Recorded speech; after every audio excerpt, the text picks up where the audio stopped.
Hello students. So today we are going to go through writing section of your grammar portion. आज हम जो है writing section को देखेंगे English का and I am going to explain this to you. So the first thing I am taking is message writing. पहला मैं क्या ले रहा हूँ? Message writing. और उसका मैं आपको फॉर्मेट बताऊंगा और क्वेश्चन बताऊंगा. फर्स्ट थिंग इज कि इसका जो है फॉर्मेट कैसा होता है, मतलब क्वेश्चन कैसे आता है. तो मैसेज राइटिंग का जो क्वेश्चन है वो दो तरीके से आता है. या तो किसी कॉन्वर्जेशन के थ्रू कि दो लोगों की कॉन्वर्जेशन हो रही है एंड वो जो कॉन्वर्जेशन है वो किसी थर्ड को पास ऑन करनी है. सो this is one of the type, ऐसे होता है. या फिर डायरेक्टली भी आ सकता है कि she was talking this and she wants to convey this message to that particular person. ऐसे भी हम मैसेज राइटिंग कर सकते हैं. क्लियर. तो इन दो तरीके से क्वेश्चन आता है. अब इसका फॉर्मेट देखते हैं हम. सपोज ये आपने बॉक्स बनाया, तो सबसे पहले तो टॉप पे जो है कैपिटल्स में लिखना है MESSAGE. Okay, message. इसके बाद राइट हैंड साइड पे आपको डेट लेनी है ब्रिटिश फॉर्मेट में, लाइक 22 मई 2016 व्हाटएवर जो भी आपको डेट लेनी है वो आप ले सकते हैं. उसके बाद नीचे टाइम आता है. टाइम नेक्स्ट लाइन में आप क्या लेंगे? टाइम लेंगे. जिस टाइम पे आप मैसेज को लिख रहे हैं वो टाइम आप लेंगे. ये हो गई दोनों चीजें राइट हैंड साइड पे. इसके बाद नेक्स्ट लाइन में हम लेफ्ट हैंड साइड पे पहले एड्रेस लेंगे जिसको हम ये मतलब मैसेज दे रहे हैं, द रिसीवर, उसका नाम लेंगे. सपोज मैं यहाँ पर जो है राहुल को मैसेज लिखना चाहता हूँ, तो इस मैसेज को पढ़ेगा कौन? राहुल पढ़ेगा. ठीक है. Who is going to receive this message? Rahul.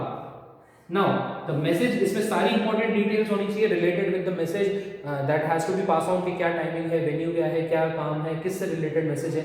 Everything needs to be there in this particular message.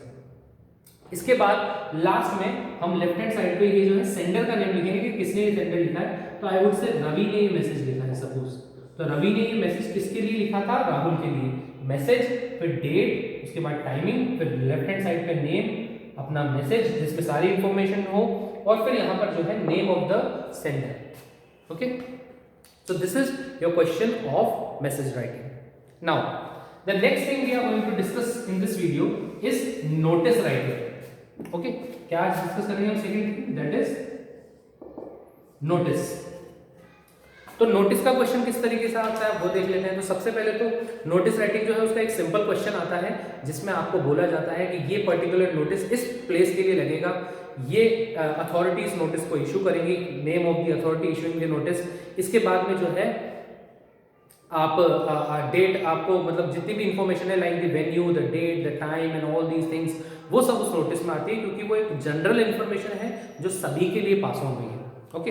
तो लेट्स सी कि क्या क्या होता है नोटिस का, मतलब जो फॉर्मेट है वो कैसा होता है.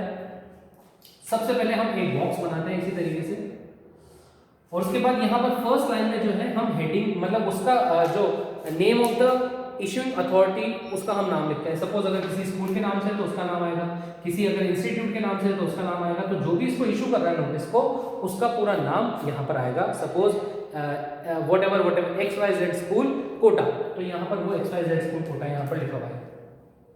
उसके बाद नेक्स्ट में हम जो है कैपिटल लेटर्स में NOTIC लिखते हैं. नोटिस कैपिटल में, कंप्लीट कैपिटल में. ओके. इसके बाद हम जो है लेफ्ट हैंड साइड पे डेट लेंगे, वही ब्रिटिश फॉर्मेट पे DDMMYY whatever the date is, उसको हम वहां पर ऐसे ले लेंगे लाइक 21 मार्च 2018 19 whatever.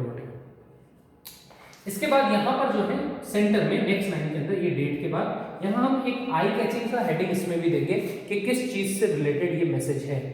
ऊपर सबसे पहले हमने उस ऑर्गेनाइजेशन का नाम लिखा, फिर नोटिस, यहाँ पर डेट, यहाँ पर हेडिंग है ना. उसके बाद हम अपना नोटिस स्टार्ट करेंगे जिसमें सारी इंफॉर्मेशन होगी, डेट, वेन्यू, टाइम, whatever. उसके बाद लास्ट में यहाँ लेफ्ट हैंड साइड पे नेम होगा उस पर्सन का जो इस नोटिस को इशू कर रहा है, और डेजिग्नेशन भी आ सकती है अगर आप डेजिग्नेशन लिखेंगे तो. Okay. So this is notice writing. Heading में सबसे पहले ऊपर क्या आएगा? इशूइंग अथॉरिटी का नेम, फिर नोटिस, यहाँ पर डेट, यहाँ पर हेडिंग आएगी इस जगह पे. उसके बाद आपका सारा नोटिस का कंटेंट आएगा, फिर लास्ट में name and designation of the person who wants to issue the notice. Okay. So this is the format of the notice writing. Today we have seen the format of message writing and then the notice writing. These are all part of your writing section. Now what you have to do is to go through the video and try and attempt a few questions related with this particular topic. Then you will be able to understand it. Thank you.